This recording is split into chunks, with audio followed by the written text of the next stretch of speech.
por favor, les harán entrega de un detalle, un recuerdo de esta jornada. Se han dicho cosas súper interesantes. Me voy a venir aquí. No te sientas solo. No te sientas solo. Tenemos ahora algo muy divertido. Mira, voy a hacerlo bien yo. Ya que me pongo tan seria, gracias, Cari, Merced, eres la mejor. Ya que a todos les digo, quédense en su micrófono, pues yo me quedo en el mío. Bueno, que vamos a hacer algo muy chulo que nos lo vas a explicar. Luego vamos a tomar café para comentarlo, pero de verdad, a mí nadie me iba a decir, yo no me podía imaginar que llevo diciéndolo incluso desde ayer. Primer Congreso Nacional de Esclerodermia. Yo lo último que pensé que iba a hacer aquí era reírme, o sonreír, o dejar de estar seria, simplemente. Eso es increíble, lo hablamos en la comida. Hay un denominador común que creo que esa es la mejor terapia y es la energía que hay. Así que este aplauso va para todos vosotras y vosotros, que tenéis una energía que nos hacéis hasta reír. Iván Castellví, ¿qué vamos a hacer ahora? Pues vamos a hacer lo que quieren ellos, básicamente. Es un Kahoot. ¿Sabéis lo que es un Kahoot? Los que no lo vais a descubrir enseguida, no os preocupéis. A ver, una de las cosas, esto tiene su motivo serio, que es poco, pero sí que es importante, que es conocer la enfermedad. O sea, aquel, no solo para vosotros, sino también para nosotros, aquel médico que su enfermo conoce la enfermedad, mucho más fácil lo va a controlar, mucho más fácil va a ser la relación médico-paciente y mucho más tranquilo va a estar el enfermo. Por tanto, conocer la enfermedad siempre por vías correctas es fundamental. Y se trata de saber qué sabéis de la esclerodermia. O sea, ahora vamos a plantear una serie de... No sé si... Ah, perfecto. Ese es el... Tenéis que ir con vuestro móvil a una aplicación que por Google la podéis encontrar. Esto sí que lo podéis buscar por Google, que se llama kahoot.it. Os pedirán un código, ponéis un nombre, el que queráis, real o ficticio, y se trata de que veréis que irán apareciendo una serie de preguntas que podréis contestar tipo test en vuestro móvil sobre la enfermedad. Básicamente es eso. Aquel que lo haga más rápido, porque importa la velocidad, y acierte más, pues hay premio al final, ¿eh? Ya, lo tenemos, yo creo, ¿no? ¿Sí? ¿Vamos con ello? Venga.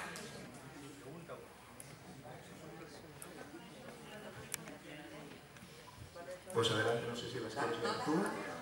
¿Cuáles son los dos tipos de esclerodermia? ¿Lo habéis oído bien? A ver, la respuesta... Sistémica y localizada. ¿Qué tipo de esclerodermia puede afectar gravemente a los órganos internos? Esclerodermia sistémica, cualquier tipo de esclerodermia. Esclerodermia localizada, esclerodermia generalizada. Efectivamente, ¿no? Una es la esclerodermia sistémica o la esclerosis sistémica, es una enfermedad sistémica, autoinmune.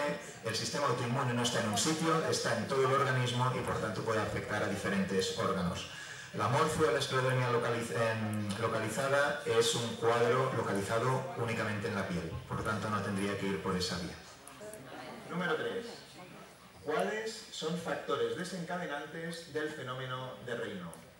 La fatiga y las emociones fuertes, algunos productos químicos y medicamentos, el frío y las ondas de radio, el frío y el estrés. ¡Wow! Muy bien la mayoría, habéis acertado.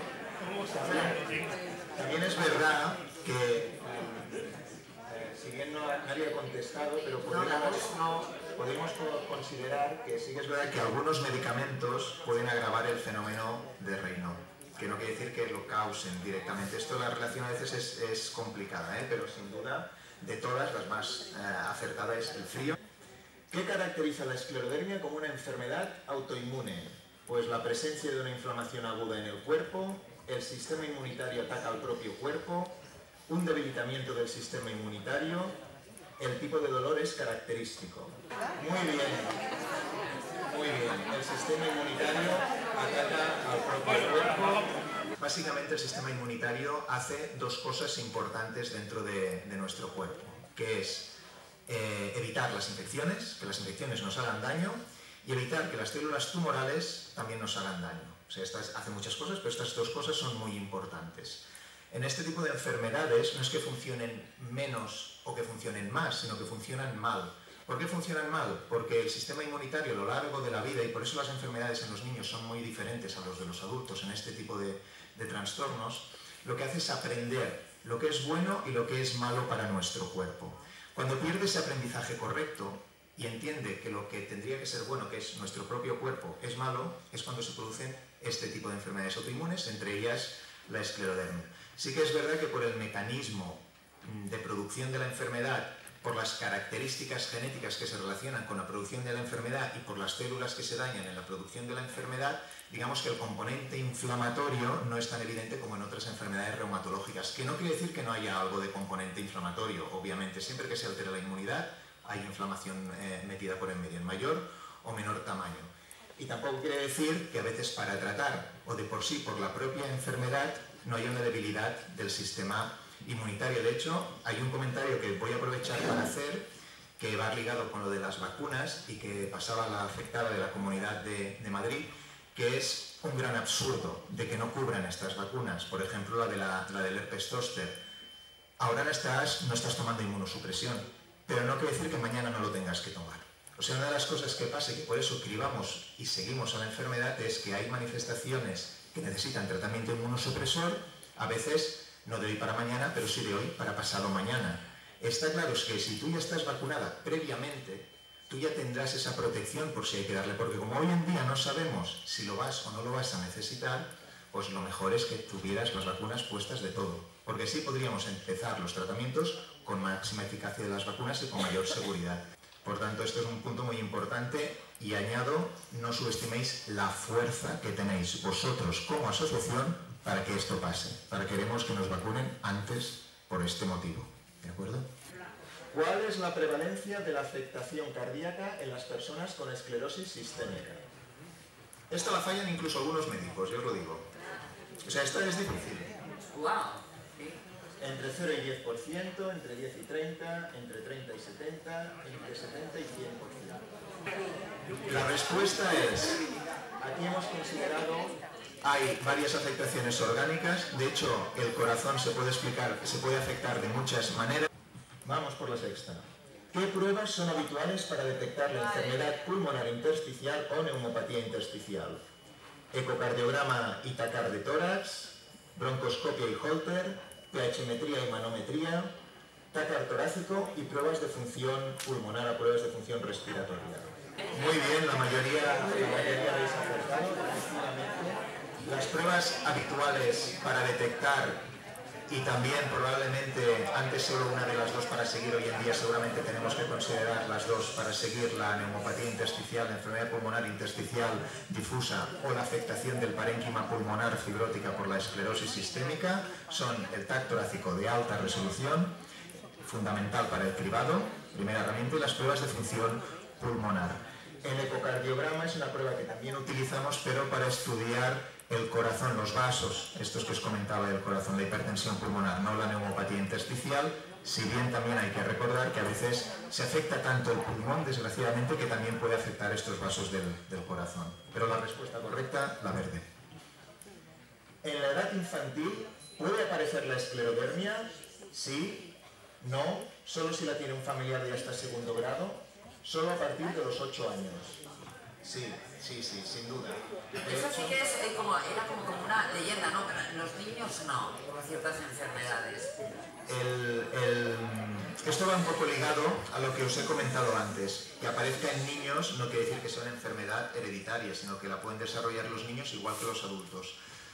En los niños el comportamiento, y estoy hablando aquí de esclerodermia, porque recordar que tenemos esclerodermia localizadas, mórfeas y esclerosis sistémica o esclerodermia sistémica, que tiene la forma limitada y la forma difusa. Ambas pueden aparecer en niños. Es más frecuente que aparezcan las localizadas, las mórfeas, este tipo de esclerodermias que no son enfermedades sistémicas, sino que son enfermedades cutáneas, para que nos entendamos. Pero también, desgraciadamente, a veces aparece la forma sistémica en niños, que es mucho menos frecuente, siendo una enfermedad rara y en adultos es mucho menos frecuente en niños, y que puede presentar otras complicaciones u otros tratamientos, por lo que comentaba antes, porque en un niño el sistema inmunológico aún está aprendiendo. O sea que generar una respuesta contra ti mismo es mucho más complicado de entender a veces y de tratar que en un adulto que en principio ya está entendiendo.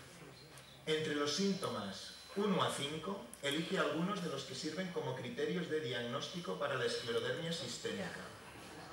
Aquí tenéis los síntomas: presencia de escalofrío, el Raynaud, alteración de la tensión arterial, presencia de ciertos autoanticuerpos en la sangre o la sequedad en boca y ojo. Es esta, sí, sí, efectivamente. De hecho, es impugnable porque ahora os diré una cosa que a mí me pone muy nervioso y que de hecho a mis residentes les bombardeo con estos conocimientos siempre.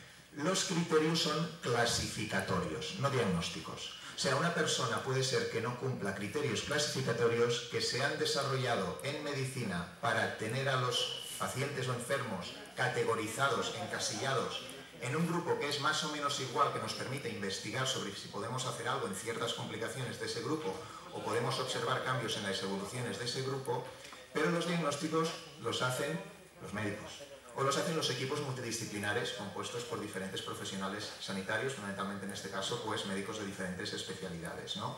Sí que es verdad que la mayoría de los enfermos con criterios clasificatorios los diagnosticamos de la enfermedad, pero no cumplirlos, insisto, no excluye que tengas. Y de todos estos, todos son síntomas que habéis visto que pueden aparecer en vuestra enfermedad, pero lo más característico, y por eso están incluidos en los criterios clasificatorios, es el fenómeno de Raynaud.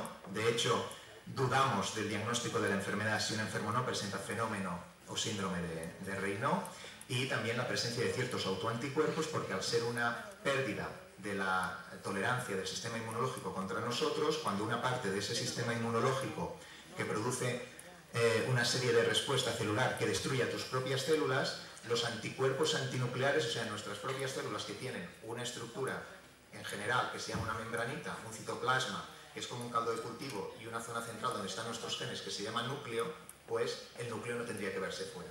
Y lo que detectamos son, como se han destruido nuestras propias células, estos anticuerpos contra el núcleo de nuestras células. Y tenemos algunos que son característicos de la enfermedad y por esto están incluidos aquí. Por lo tanto, la manipulación. ¿Qué función tienen los capilares? Y esto tiene truco. Transportan oxígeno y nutrientes en la sangre. Son responsables de la regulación de la temperatura del cuerpo. Barrera que filtra, aporta nutrientes y recoge desechos de las células. Ayudan a mover los dedos de las manos y los pies. Lo más cercano es esto. Es una barrera, de hecho es la barrera de la parte más pequeña de la circulación que controla que el resto de células puedan comer, reciban nutrientes y hace pues también la función de basurero de estas células. Recta final. ¿Qué pruebas se realizan, entre otras, para sospechar la presencia de hipertensión pulmonar cuando tienes esclerodermia? Test de la marcha y tensiómetro en el brazo, prueba de creatinina y tasa de filtración glomerular, ecocardiograma y electrocardiograma, análisis de sangre y biopsia cardíaca. Hay, como bien sabéis seguramente la mayoría, porque vuestros médicos responsables os dicen, cuando diagnosticamos la enfermedad, ya hemos hablado de lo importante que es el intersticio, después tenemos una charla magnífica también de estas complicaciones que nos hablarán, pero la otra complicación que tenemos que buscar en los enfermos es la hipertensión pulmonar. La mejor herramienta que tenemos, que no la única, pero la mejor herramienta que nos sirve para intentar encontrarla es la ecocardiografía, porque nos dice si puede haber signos de esto. Un ecocardiograma, de todas maneras, nunca diagnostica de hipertensión pulmonar y nunca un único ecocardiograma, depende de otros factores y cada enfermo es un mundo, depende de afectaciones que tenga otras enfermedades, implica que tengamos que hacer la prueba diagnóstica, que la prueba diagnóstica es un cateterismo, que es una prueba invasiva que no hacemos en todos los enfermos, pero que si sospechamos esta complicación es la prueba que tenemos que realizar. Un cateterismo es la prueba del corazón, para que os hagáis una idea, que le hacen a la gente que tiene un infarto para ponerle un stent, para intentar dilatar las arterias del corazón. Es la misma prueba, pero no la misma técnica. Se miran otras cosas en el cateterismo para buscar la hipertensión pulmonar. Por tanto, también el electrocardiograma nos puede ayudar. Hay signos del electrocardiograma. De hecho, se está desarrollando, no se ha validado, pero se está desarrollando un sistema de inteligencia artificial de interpretación de electrocardiogramas para gente con esclerodermia que te puede también sugerir la presencia de hipertensión pulmonar.